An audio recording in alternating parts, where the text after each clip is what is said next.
Okay, how are you, everyone watching at home? I hope you're all healthy. And we meet again in this event called Business Life Inspiration. My name is MG, and right now I am in a beach in BSD. And if you're curious, if BSD has a beach, you can contact me. Okay, friends. Right now, the COVID-19 pandemic, we can all feel the effect and the economy.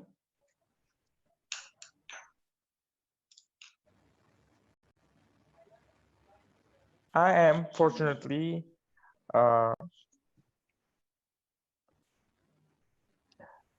this happens the first time in the world.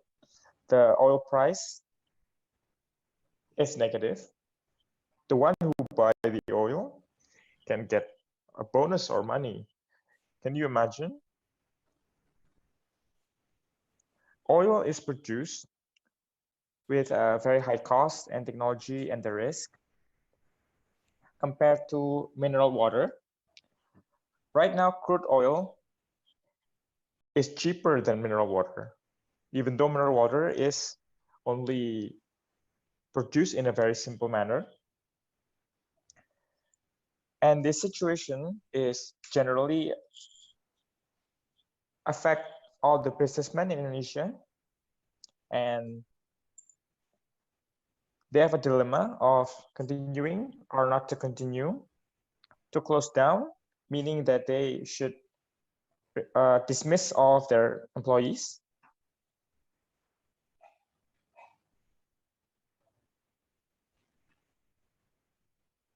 Okay, so this afternoon, before I begin, I will want to say hello to all of you who are joining in. And this event is aired live through YouTube. And if you're new to this channel, you can subscribe and like and also comment. You can tell us where, and also don't forget to click the bell button for the notification update so that you can know whether we upgrade a video. Okay, everyone. So the business life and inspiration for today. The topic is blessings in disguise.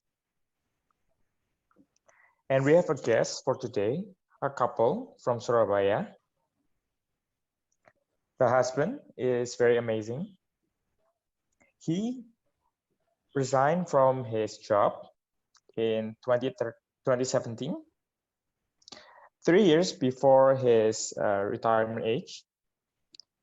And he resigned. He's not having early retirement. And he won't be able to get his pension because he resigned. And considering his position, he will get a lot for the pension. There should be a great reason for him for resigning his job. And his wife, 13 years ago, stopped from her job as a sales manager in a national bank in Surabaya. So without further ado, let's welcome our guest, Pak Felix Agung and Ibu Ati Damayanti from Surabaya. Hello, hi. Hello, how are you, friends? Hi. Good afternoon, Pak Felix and also Bu Ati. Wow, the topic for today is surely becoming a hot topic from me. And before I said that you resigned from your job, before you are at the retirement age, can you share with us the story? Yes, PMG. First of all, thank you so much for inviting us, both of us here. And I believe that, especially in this condition, we all need something positive amidst all this condition. If we could share anything positive is very good for us. But I know that this has been broadcasted live all around the world, PMG. And there's also an English version of it, that it's really good for us to strengthen ourselves, to empower ourselves. Okay, if I may categorize this topic, this blessing in disguise, in this life, there is a lot of challenges. If I may categorize all these challenges, most of them are categorized into four things. First of all is financial challenges, because financial challenges could lead fatal, such as currently what we are facing at the moment.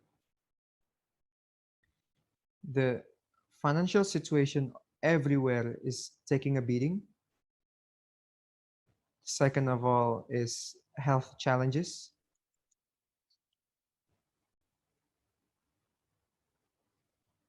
And no matter how much we spend our money,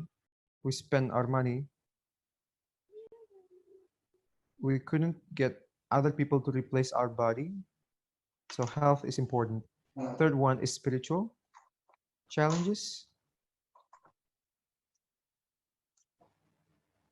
And let's start from financial challenges again. I knew that you are a big businessman in the oil industry.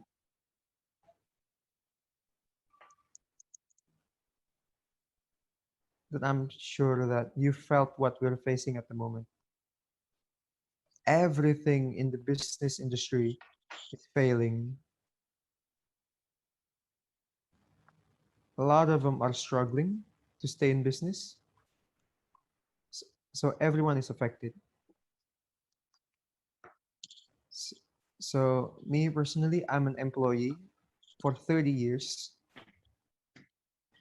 The last 18 years, I worked in a food and beverages distributor with like 6,000 employees. My position back then, I worked directly under the CEO, and I felt that I've reached the end of my career, the peak of my career. And I realized that how high I managed to work in my position, I'm still an employee. No matter how high my income is, I'm still an employee. So I realized that I'm working for someone else's castle. I'm working for someone else's dream. And so then I decided to resign in 2017. I do it from my own will.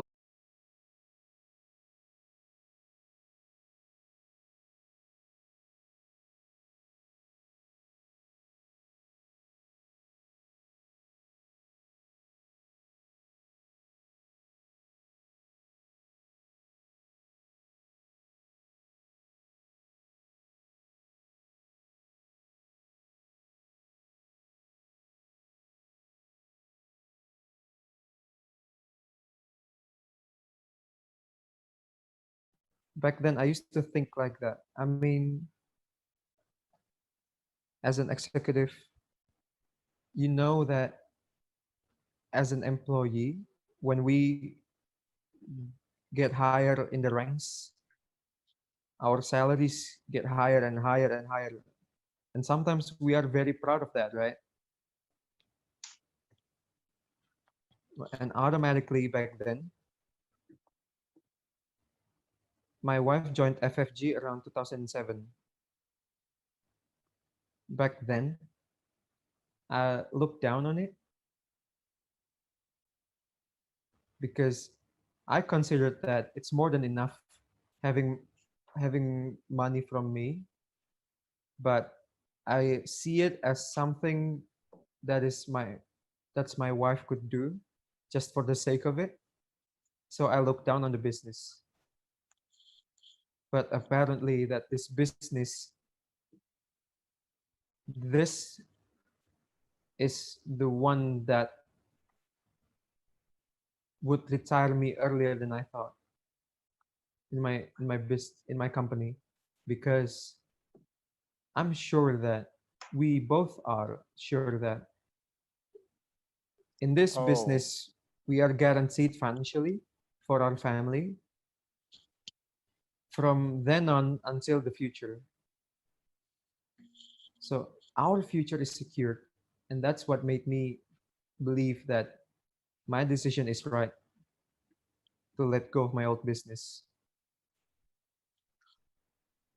okay. This is from your side of the story. And for Buati, can you share your story?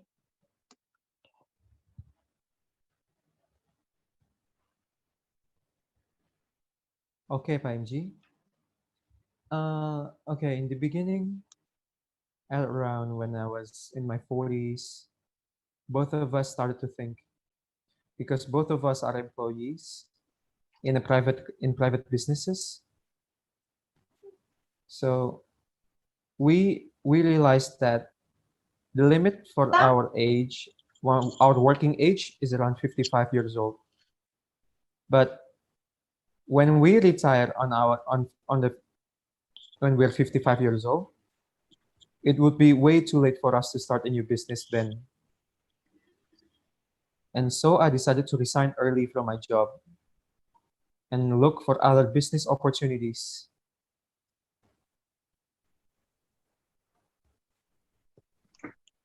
And we're looking for opportunities that this wasn't in our minds back then. But as we're waiting for other affordable business opportunities, I thought might as well join this business, because I thought the product is good and I didn't mean anything by it. Okay. And when you join, you are also a senior manager at a bank. And how do you gain the courage to start the business? Okay, so when we first joined, I came to this seminar. From this seminar, it opened my mind. So you can say that if I work at home, at in an office, my workplace usually I'm working alone. There's a lot of competitions, and I need to rely just by myself, basically.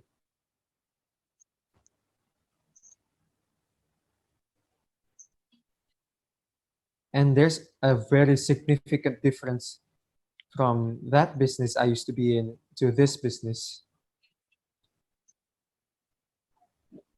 And so back then, when I was just sharing for my to my siblings and my friends, I can see the potential that this business could grow exponentially, because I'm sharing to two people, and these two people would share to other two people, so it just grows bigger and bigger by the minute. And so I realized that for me to pursue this business to reach a bigger goal due to this exponential multiplication in this business. So that's when I realized that I might be Okay. serious After dabbling in this 10 business. years, you finally gained the courage to retire your husband. That's right. What you have gained for the last 10 years is very convincing for your husband to retire. Okay, so back then, my husband is still very supportive of me. And so back then, he supported me normally.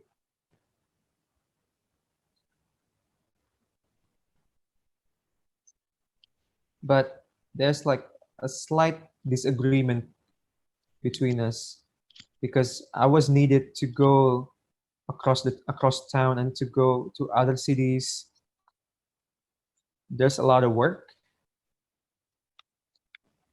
but I try to make him understand what the business is about. Because back then, after I resigned, there's only like a single source of income in the house. Yes.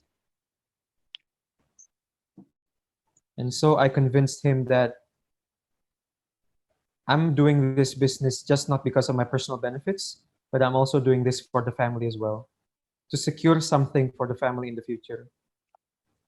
Because I'm going to start something after I resign, because we need to look for money to support the family. And so that he understand what I'm doing and he supported me. If you don't mind, can we know that when you're doing business for 10 years, do you have any challenges, you as a professional and as a housewife doing the business? Yeah, of course, as a housewife, as a I'm the one who managed the financial conditions in our family, so he could concentrate on his work. So back then, when I tried to explain to him that this business could be the future for our family, my husband supported me fully. So when back then, if I was needed to retrieve the report for our kids at school and I wasn't available, he would fill in my position. So every time I wasn't available in the family, he would immediately step in to fill my shoes.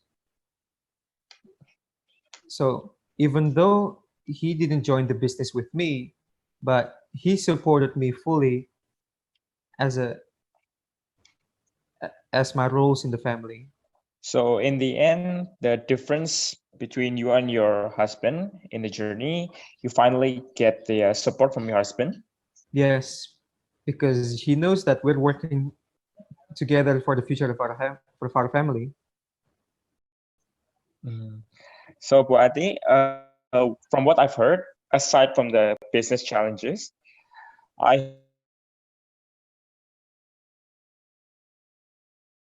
heard also that caused you, both of you, to. Can you share with us the health challenge? Yeah, around early 2018, roughly around February. Late 2017 was the time when my husband resigned, right? So early 2018, on February, I had a stroke. It's a brainstem stroke because it's a serious condition where I was paralyzed, where half of my body became paralyzed. As you can see here in the photo, that my face, even half of my face became paralyzed. And I couldn't speak properly. Okay, I can understand that.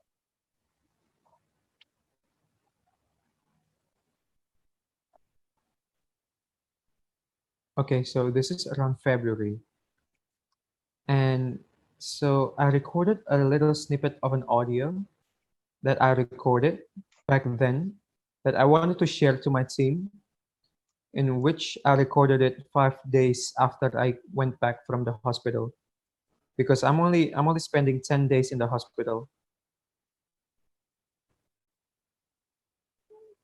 And so I decided to record this small audio, and I wanted to share it with my team, to my family, to know, to let them know of my progress. And so can we play it on here? Yes, of course, sure. So yeah, let's play the audio now. Okay. So good morning, my brothers and sisters. Allow me to share my story. My name is Ati. I'm currently at home just doing my therapy because my arms and legs are weakened due to a light stroke I had. But now I'm on the process of recovery and I've regained movement in my arms and legs. Ever since I'm in recovery, every development that I had, I felt like I'm blessed with so many miracles happening around me. Now I'm We humans are blessed with so many miracles, which priceless miracles. We get to see, do activities, we can walk, we can listen, we can feel, we can eat, we get to function the way we do. This, all this, it's priceless. It's the gift of the Almighty God. When I was happy, when I was fortunate, I never protest. I was always grateful. But when he called for my attention like this, I was even more thankful. I never want to defy him. I accept all this with an open heart, and I'm grateful. I'm not saying that God is testing me. Instead, I believe it's Him reminding me to be more grateful, to surrender to His plans. We never know, so I believe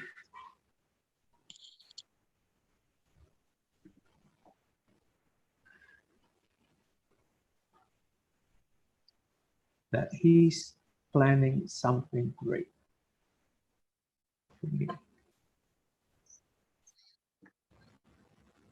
When I was in recovery, I kept doing all the morning gratitude. I kept listening to positive songs, uplifting CDs, and I made sure I kept doing all that. All my graces, all my thanks for my arms, for my legs, for my muscles, for the sun outside, for the water I drink, the air I breathe. I'm grateful for all. Morning gratitude. It's important that you do it from the heart, just not a ritual. You should really, really mean it. Now, all of you, my friends, my brothers and sisters, who's being challenged, whatever it is, you should completely give in. Do not resist. As long as we are content, as long as we fight, we push through. But then all is God's willing, not ours. Everything that He gives is not what we want, but is surely what we need. I'm pleased and forever thankful for I do love my life. So everyone, stay happy, stay strong, stay positive. My wishes to you all. I miss you.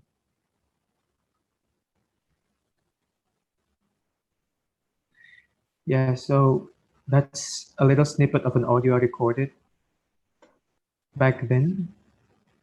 And then let me explain the process and then the progress on how and why I do that, because I recorded small snippets of videos as well.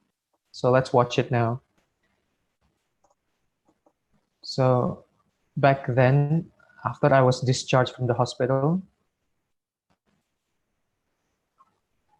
I started doing therapy. So this is when I was still in the hospital. So you can see on the screen. Back then, I started doing therapy on my arms, on my legs. So yeah, this is it. So I'm using a walker to help me walk. This is around 21st of February. But amazingly, like on 28th of February, I could walk without the help of a walker. But because I was always grateful, I kept calm, that my process through all this has been amazing for me. And on the 17th of March,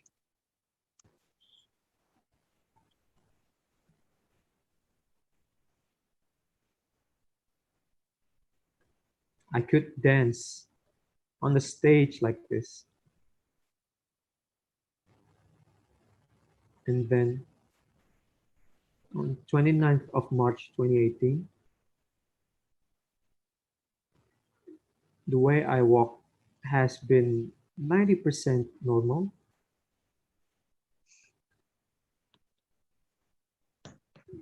And so back then I decided to video all this progress of me, of my recovery process.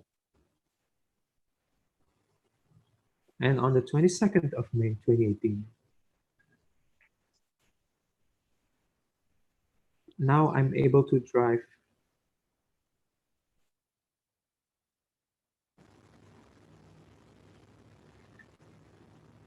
And Alhamdulillah, I managed to do all this now. I recovered.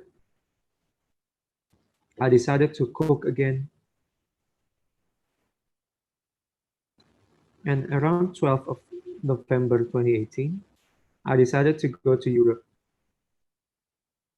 And I might say that the routes we took in Europe wasn't easy because we're climbing up hills and down hills. And I almost forgot that I also went Umrah.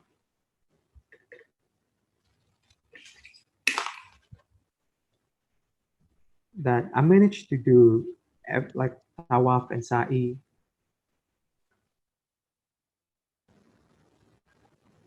That I decided to ask for strength, for power.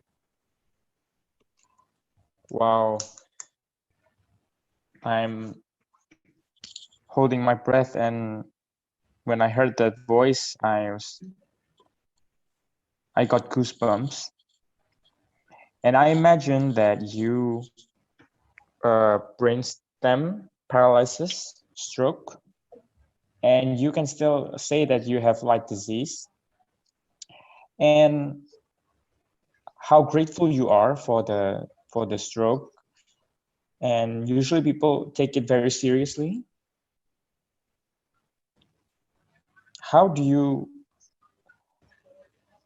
What's your secret in dealing with that so that you can have a quick recovery?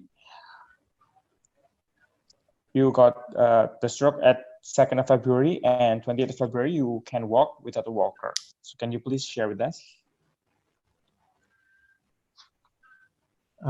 So back then, like this is what I considered a miracle, because when I decided to make a decision on 2007 to join this, I received a huge blessing for me, because as I joined, my spirituality has improved so much, my faith has improved, that I believe that everything I do and everything that in His plan is good for my future. No longer that I get easily angry and everything. And now, back then, because as I became more serious to join FFG, I joined all these weekly meetings and all these weekly trainings. And I was thought to be positive. I was taught to be positive. In my subconscious mind, it's all positive things. Because every time I'm being pressured in my life ever since then, only positive things came out. And even in my condition when I got a stroke, when in my lowest point, all I can think about is positive things. And you might wonder why. I mean, but back then, I took it calmly and I kept being happy back then. If you can see my face, my facial expressions are always happy. And that's what I call a mental revolution, because I was being prepared in every session to fill my subconscious mind with positive things. And there's this one training called boot camp, a mental boot camp training. And then I became reborn. And how I can value myself and prepare myself to face every challenge in our lives. And how should I respond to every challenges in my life.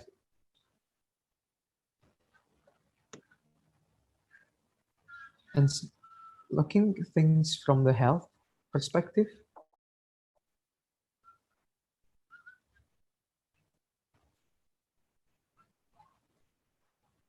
so back then I mean, I do took a lot of the health products in this business, and I wasn't thinking much, but I do felt better.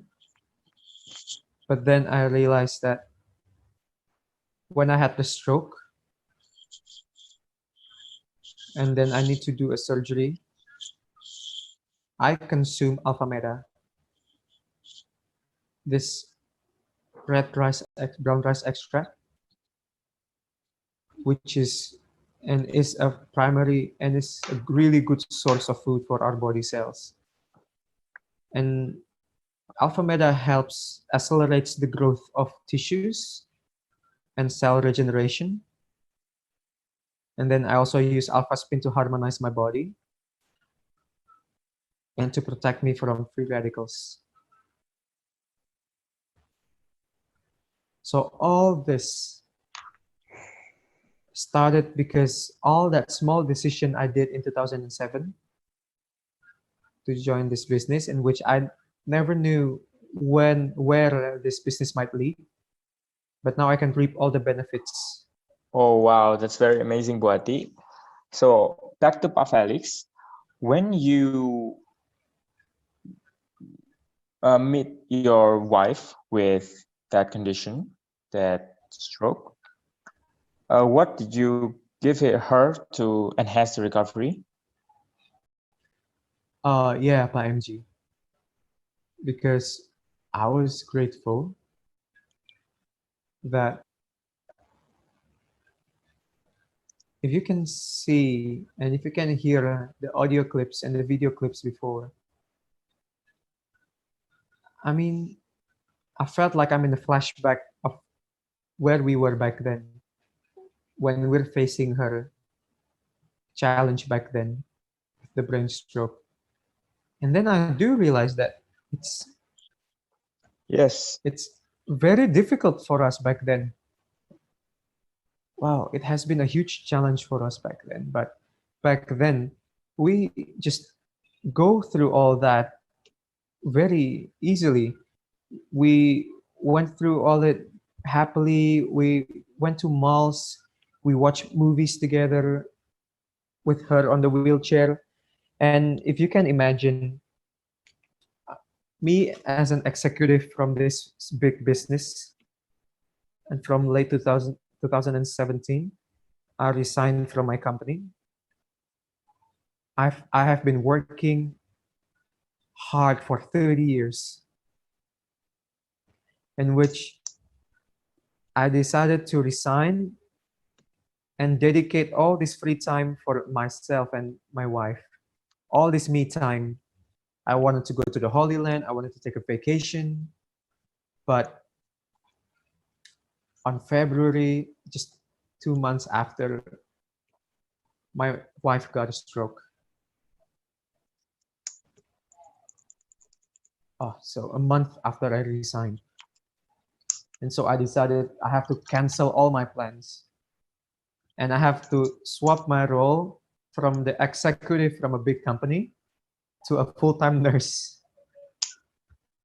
And you can imagine that I never had to take care of someone else before. And there are a lot of funny situations back then, because one of them was when I was still in the hospital. It was required for someone to accompany me 24/7 to help me take a bath, to help me eat.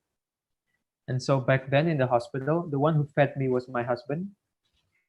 And back then, my husband, who never took care of someone else in his life before. and he fed me.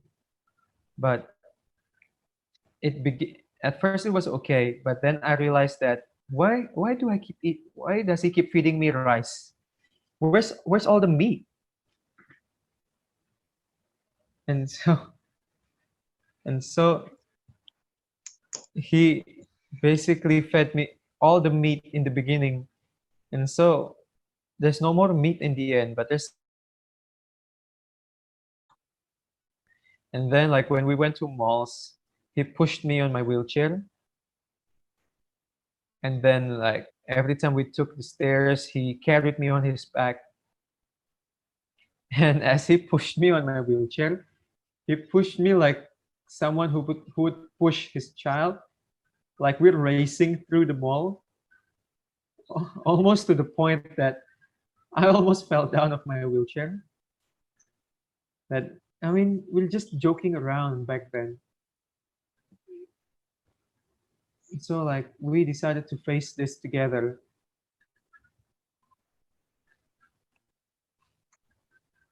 And there's this one thing when every time we went for the mall, I would always take care of my appearances. And if you can see in the videos, I had long hair back then. So every time I went to the mall, I always straightened my hair. But ever since I became paralyzed, who's my hairdresser? There's no one else but him. So I needed to teach him how to use the hair straightener and teach me how to put makeup on my face.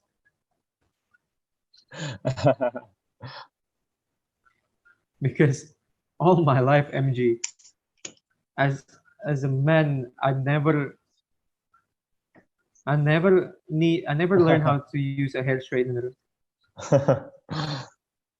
because there was no need for me to straighten my hair back then. And now I need to take care of my wife. So there's this other thing that I wanted to say is that the important role of a family in this challenge, the role of the people who are close to the patient, the role of the partner, the role of the children.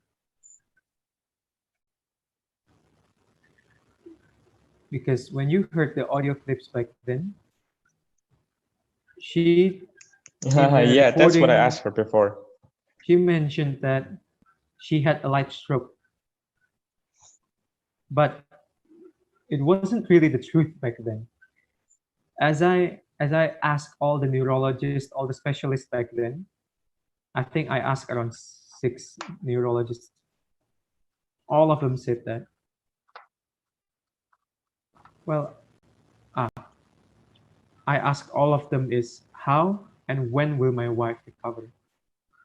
And all I get is talking about a stroke patient, especially a a brainstem stroke. Let's not talk about recovery first. Let's just talk about therapy. Let's not talk about recovery because it's really hard to talk about recovery. Let's just talk about therapy. It's because it's akin of breaking a vase on the floor, and then you have to pick all the small pieces back together again. And but I'm grateful that we are given the strength by God and the community from the FFG that I could filter all these negative factors, all these negative contents to my wife, and I only feed her positive contents. So all this negative news from the doctor, from the guest, I filtered all of them.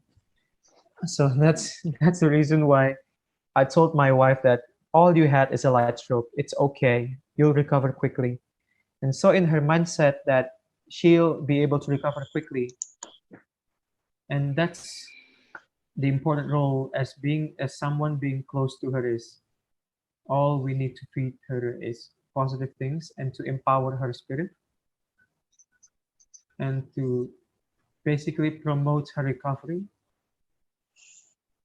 As you can imagine, like just on that short amount of time, she had a stroke and she could walk again in less than a month.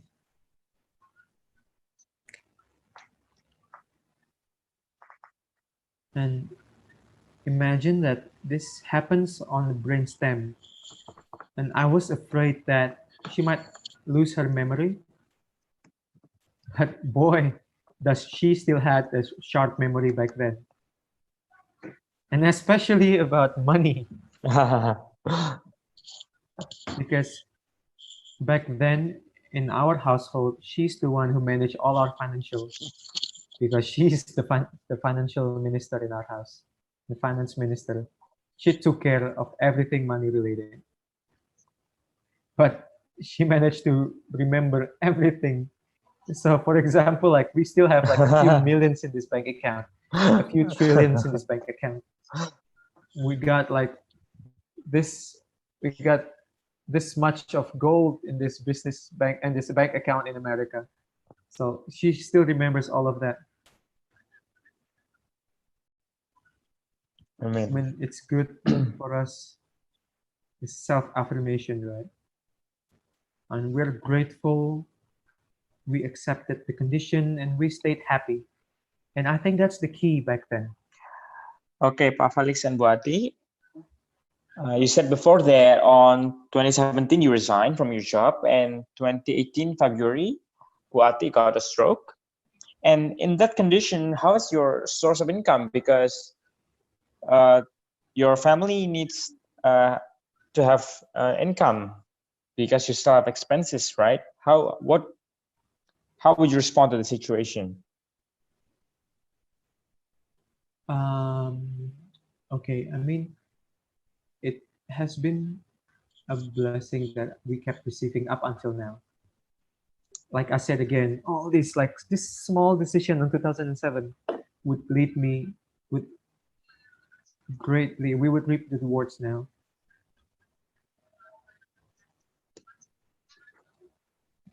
Because on late 2017 when he resigned from his job, automatically we got no other source of income for our family. And then like 2 months later, I got the stroke, which paralyzes me half of my body. And I can only lay down in bed, and my husband is needed to be on my side 24/7. And and throughout that period, we didn't talk about business at all. We didn't talk about all the financial conditions because back then we were so calm knowing that money is still flowing to our bank accounts every week. That gave us so much mental headspace to face this challenge because even the medications required for me was very expensive, not counting all the lab tests and all the hospital trips. But this, like I said again, like this decision of me taking this seriously back in 2007 up until now, things just kept flowing and growing bigger and bigger and bigger. And this financial condition is something that allowed us to focus fully on recovery and just clears our headspace to face this challenge together. So maybe this is the gift that God has prepared you. Wow. I think that's true. If you can compare it as an umbrella. Okay, that's very clear. The challenge that you have experienced and also all the other challenges. And before we end this event, Bapak Felix and Buati, maybe you can share with us a few words of wisdom.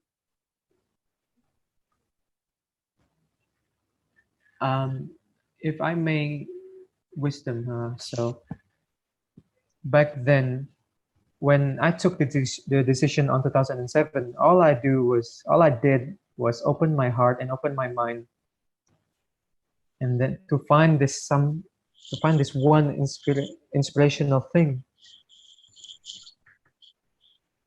And by opening my mind and opening my heart, it leads me to where I am now.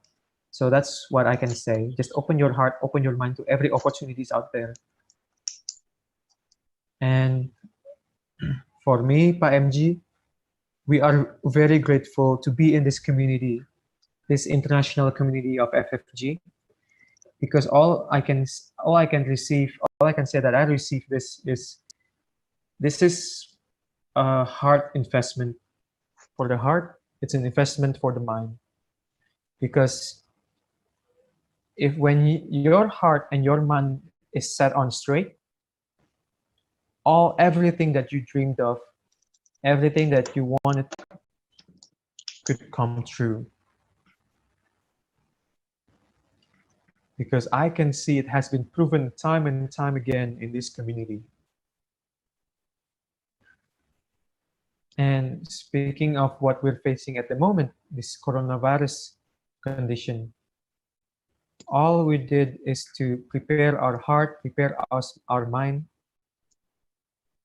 to face this challenge. And so to prepare us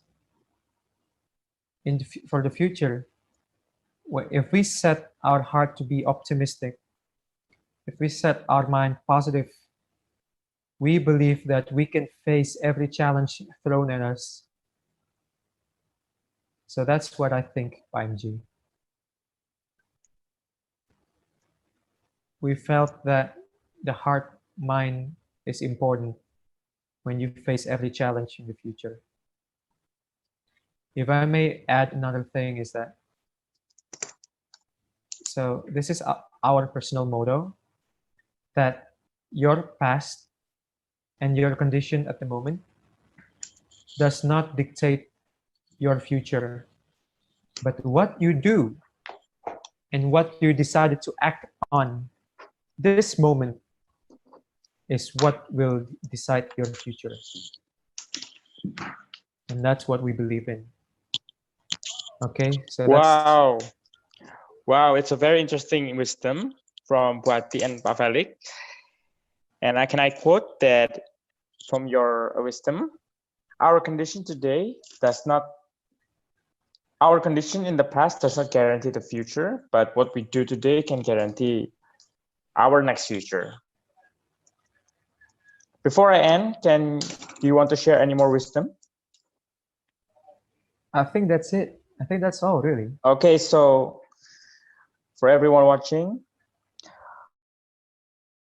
from Pak Felix and Buati Damayanti, I hope it can inspire all of us when facing the challenges, especially right now during the pandemic. And I also hope that everything that Buati and Pak Felix said can be an answer, can be a solution for all of us, can open our hearts to the problems that we are facing now. Once again, I remind you that our steps today can decide our future. Okay, stay at home, stay safe, and happy, healthy, wealthy. See you at another Business Life and Inspiration. Thank you. Goodbye, everyone. Goodbye. Thank you for listening.